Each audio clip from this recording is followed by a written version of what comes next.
అసభ్య పదజాలంతో దూషించి వీడియోస్ని సోషల్ మీడియాలో పెట్టడం, విద్వేషాలు రెచ్చగొట్టేలా వ్యాఖ్యలు చేయడమే సినీ నటుడు పోసాని కృష్ణమురళి పనిగా పెట్టుకున్నారని పోలీసుల తరపున additional advocate general Sambasiva Prasad, public prosecutor Menda Lakshminarayana హైకోర్టులో వాదనలు వినిపించారు.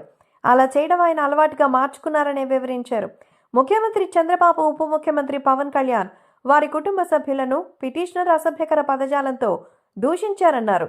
సభ్య సమాజం అంగీకరించలేని పదజాలంతో సోషల్ మీడియాలో వీడియోలు పెట్టారన్నారు. రాష్ట్రంలో 5 పోలీస్ స్టేషన్లో నమోదు చేసిన కేసులని కొట్టేయాలని పిటిషన్ కోరారని, ఇందులో కర్నూలు జిల్లా అధోని పోలీసులు నమోదు చేసిన కేసులో పీటీ వారెంట్ అమలైందని తెలిపారు. శ్రీకాకుళం జిల్లా పాతపట్నం, విశాఖ జిల్లా పద్మనాభం, అనంతపురం, సూళ్లూరుపేటలో పోలీసులు పీటీ వారెంట్స్ వేసినప్పటికీ అవి అమల్లోకి రాలేదు అన్నారు. పిటిషనర్కు రక్షణ కల్పిస్తూ ఎలాంటి ఉత్తర్వులు ఇవ్వొద్దని కోరారు. ఈ వివరాలు పరిగణలోకి తీసుకున్న హైకోర్టు న్యాయమూర్తి జస్టిస్ ఎన్ హరనాథ్, అధోని పోలీసులు నమోదు చేసిన కేసులో ఇప్పటికే పీటీ వారెంట్ అమలు చేసి పోసాని కృష్ణమురళిని అదుపులోకి తీసుకున్నందున ఆయన వేసిన క్వాట్ పిటిషన్ని కొట్టేస్తున్నట్టుగా ప్రకటించారు. ఇతర 4 కేసులలో పీటీ వారెంట్లు అమలు కానందున పిటిషనర్ విషయంలో బిఎన్ఎస్ఎస్ సెక్షన్ 35(3) ప్రకారం నడుచుకోవాలని పోలీసులకు స్పష్టం చేశారు. నోటీసులు ఇచ్చి వివరణ తీసుకోవాలని ఆదేశించారు.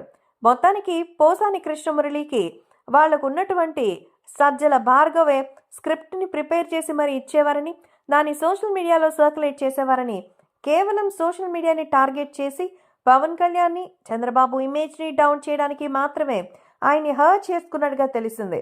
మొత్తానికి పోసాని కృష్ణమురళే కాదు, సినిమా ఇండస్ట్రీలో ఒక పెద్ద డైరెక్టరు, అవకాశాల కోసం పరితపిస్తున్నటువంటి ఒక మహిళ, ఇంకా అసలు ఏ తరుణంలో అయినా సరే తను యాంకర్ అని గుర్తుకు తెచ్చుకోవాలని ప్రయత్నిస్తున్న మరో యువ రాజకీయ కెరటం అయినటువంటి ఆ మాజీ యాంకర్, వీళ్ళందరూ కలిసి పేమెంట్లు తీసుకున్న పేటీఎం బ్యాచ్లుగా అయితే ఉన్నారు.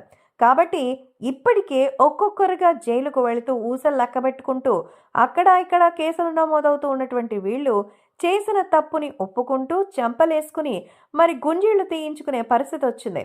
కాబట్టి మాటలు ఊరికనే డబ్బులు తీసుకుని అన్నంత మాత్రానే సరిపోవు, తిరిగి ఆ మాటకు సమాధానం చెప్పే సమయం వచ్చిందని సెటైర్లు పడుతున్నాయి. పాపం పోసాని కృష్ణమురళి ఇప్పుడే తనది తప్పైపోయిందని అలా మాట్లాడకుండా ఉండాల్సిందన్నారు. ఆడపిల్లలు, చిన్నపిల్లలు అని కూడా చూడకుండా పవన్ కళ్యాణ్ కూతుళ్ళు తల్లి మీద కూడా అనవసరమైన అసభ్య పదజాలంతో దూషించారు.